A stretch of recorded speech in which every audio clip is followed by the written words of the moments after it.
Program Studi Teknologi Pulp dan Kertas merupakan program vokasi diploma yang mempelajari tentang pembuatan pulp, bahan setengah jadi, menjadi hasil akhir berupa kertas, yang dimana proses pembuatan keduanya itu berbeda baik secara keteknikannya maupun aplikasi operasionalnya. Pulp dan kertas berbahan baku dari kayu. Program studi teknologi pulp dan kertas ini telah memiliki akreditasi baik yang diperoleh pada 21 April 2020. Selanjutnya saya akan memperlihatkan gedung teknologi pulp dan kertas. Gedung ini didirikan pada tahun 2018 dan pada tahun ini prodi ini memiliki angkatan pertama, dan pada tahun 2023 program studi ini sudah memiliki 6 angkatan. Gedung ini memiliki fasilitas yang cukup lengkap, yang dimana gedung ini memiliki 7 laboratorium, 7 ruang kelas, 2 ruang pertemuan, 1 perpustakaan, toilet, 1 musola, dan 1 ruang prodi.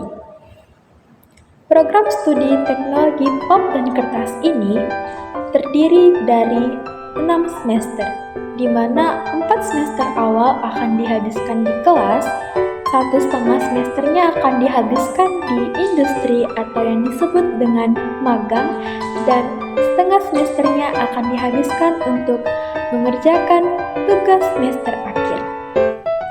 Sekian dari saya, terima kasih. Perkenalkan, nama saya Fibula Aprianti dengan NIM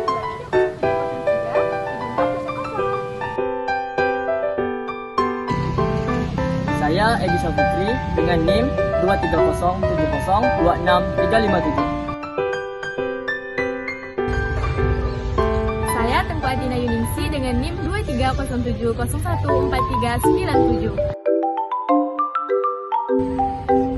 Saya Emil Fauzan dengan NIM 2317011439.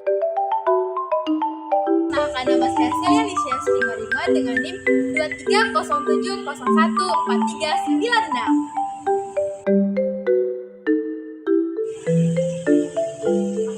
Saya Siti Rahma Rahab dengan NIM 2307011952. Rahma, ya Tin, kenapa? Hari ini aku seneng banget loh, kita kuliah cuma sampai jam 10. Udara masih freskin, gini kita udah pulang kuliah. Ya juga ya, masuk jam 8, balik jam 10, cepat juga. Jadi kita bisa ngerjain laporan kita yang banyak, yang numpuk-numpuk. Dan aku juga nggak tahu mau mulai ngerjainnya dari mana duluan, saking banyaknya tugas kita. Iya sih, semakin banyaknya aku sampai bingung mau ngerjain yang mana dulu. Iya, aku juga gitu, Tin. Di CTMP 50 slide itu aja aku hampir seminggu baru selesai ngerjainnya. Materinya lumayan sulit sih, belum lagi praktikum kita ada 2 kali dalam seminggu. Iya ya. BTW Rama, laporanmu udah selesai belum? Kamu dari mana aja dapat referensi jurnal untuk fisika dasarnya? Ya Allah, astagfirullah. Sorry. Emang kan lagi ngomongin apa sih sampai nggak sadar aku datang? Ini Nisa kan lagi ngomongin materi STMP. Gimana kalau kita ngomongnya di sana? Lebih enak nggak sih sambil duduk? Oh, di yang sana tuh. Iya. Oh, boleh. Ayo. Yuk.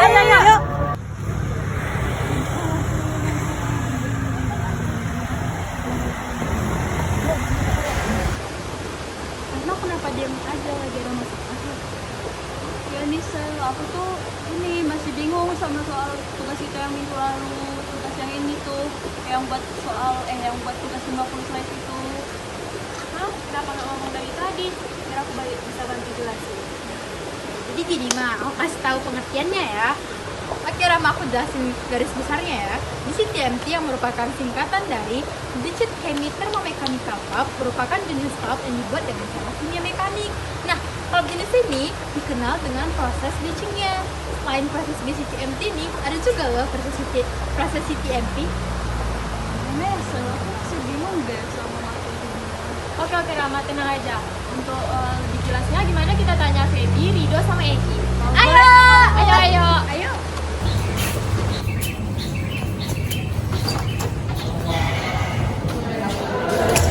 Nah, itu tuh mereka pencuri cita ulang tiba langsung aja muncul di depan mata. Ayo itu mereka tuh. Kenapa nih rame-rame? Nah, jadi gini guys, tadi kan yang ketiga lagi bahas soal prinsip PMP dan sistem PMP. Cuman sayangnya tadi kurang paham soal prinsip PMP dan sistem PMP. Padahal kan udah jelasin. Kalian bisa bantu nggak? Iya nih dong. Oh, kalau sebelum paham, biar kalian bantu jelasin ya. Boleh Kiki. Tunggu. Tapi kan yang bisa ngasih ini banyak tahapannya. Lama nggak pahamnya di bagian mana? Kalau boleh jelasin sih, jelasin mulai dari awal aja nggak sih Pep, biar kita lebih paham. Oh, oke, benar-benar. Kita kok akan menjelaskan segala macam prosesnya, terutama yang menurut semuanya bisa mengerti. Blast semiconductor pump atau BCDMP adalah teknologi pembuatan pump secara mekanis yang menggunakan natrium siprit sebagai implementasi dengan melewati beberapa proses tahapan sehingga menghasilkan pump yang lebih baik. Tahapan-tahapan tersebut ialah 1. Chipping and screening. Pada proses ini, konveyor akan mendorong kayu gelondongan menuju ke drum debarking yang berdiameter 4-6 meter dengan panjang 18-20 meter. Pada saat proses ini terjadi, kayu akan melawan dinding dan berbenturan satu sama lain sehingga menyebabkan kulit kayu terlepas dari permukaan kayu tersebut. Setelah proses debarking terjadi, kayu akan diarahkan kepada proses chipping, yaitu proses pemotongan kayu menjadi serpihan kecil yang disebut dengan wood chips. Setelah wood chip dipotong, lalu akan disaring dan disimpan, lalu akan dikualifikasikan untuk menentukan mana wood chip yang bagus dan tidak. Kualitas chip ini bergantung pada geometri chipping dan kecepatan potong. Panjang chip berbanding lurus dengan ketebalan chip.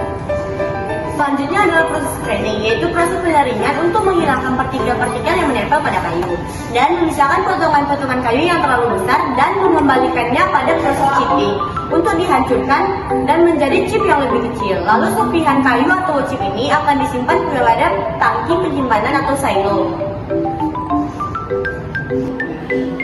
Nah, proses selanjutnya itu chip washing. Buat chip yang berada pada lumbung akan dialirkan oleh skru menuju proses pencucian. Proses pencucian ini bertujuan untuk menghilangkan kotoran yang dapat merusak plat berdinding.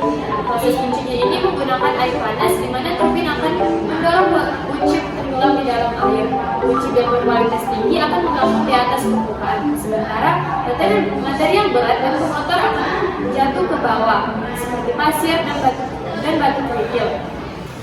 Wood chip yang mengapung di permukaan akan didorong oleh turbin ke dalam wadah permukaan dan air berfungsi sebagai alat transportasi wood chip menuju proses selanjutnya. Selanjutnya adalah bahan kimia dalam pembuatan kertas yang terbagi atas dua. Yang pertama, bahan kimia aditif fungsional, yang kedua bahan kimia aditif kontrol.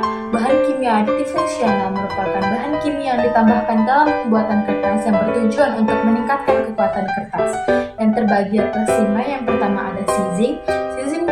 Sizing berfungsi untuk meningkatkan daya tahan kertas terhadap cairan. Yang kedua itu ada wet stain, berfungsi untuk meningkatkan kekuatan kertas basah. Yang ketiga itu ada dry stain, berfungsi untuk meningkatkan kekuatan kertas kering. Yang keempat itu ada filter, yang dimana berfungsi untuk mengurangi jumlah serat. Yang kelima itu ada dye, yang digunakan untuk memberikan warna pada kertas. Selanjutnya merupakan bahan kimia aditif kontrol, merupakan bahan kimia yang ditambahkan pada pembuatan kertas yang bertujuan untuk menghindari kertas dari faktor-faktor perusak seperti busa, pitch, dan slime untuk menghindari adanya sobekan pada kertas. Bahan kimia aditif kontrol ini ada 4. Yang pertama itu ada retention agent, untuk meningkatkan retention bahan kimia pada lembaran kertas. Yang kedua ada pitch agent untuk menghentikan masalah pitch atau menghilangkan masalah pitch. Yang ketiga itu ada defoamer untuk menghilangkan busa. Dan yang terakhir itu ada bactericide untuk mencegah pertumbuhan bakteri pada kertas. Adalah proses CTMP. Proses CTMP adalah proses pemanasan kayu dengan menggunakan bahan kimia dan energi mekanik untuk meningkatkan sifat-sifat serat yang dibutuhkan untuk pembuatan pulp. CTMP adalah singkatan dari semi-thermomechanical pulp, yang arti pulp mekanis yang diwarnai dengan bahan kimia dan dipanaskan.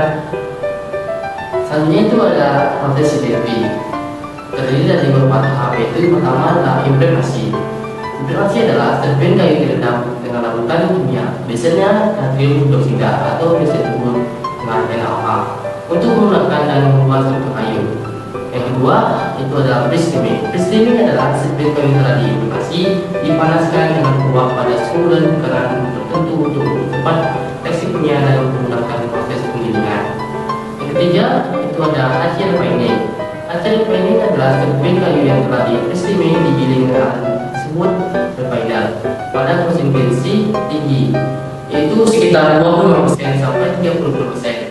Refiner berfungsi untuk menggosok dan memecah serpihan kayu menjadi pulp mekanis yang diwarnai dengan bahan kimia dan dipanaskan. Nah, selanjutnya itu ada LC refining.